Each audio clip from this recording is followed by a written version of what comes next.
اگر آپ ایک طویل سفر پر جا رہے ہیں تو آہستہ آہستہ چلیں۔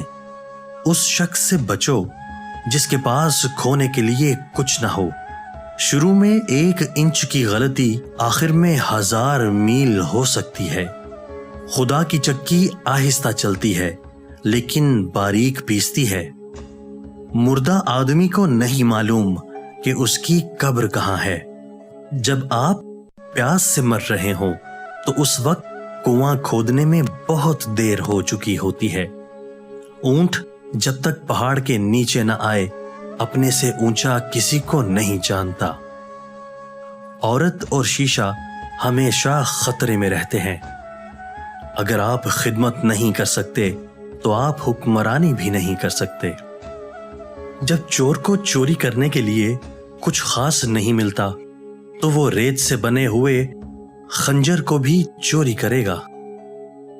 پہلے اپنے رشتہ دار کے ساتھ اچھا سلوک کرنا چاہیے، اس کے بعد غیر سے۔ برائی سوئی کی طرح داخل ہوتی ہے اور خیر پلوت کے درخت کی طرح پھیل جاتی ہے۔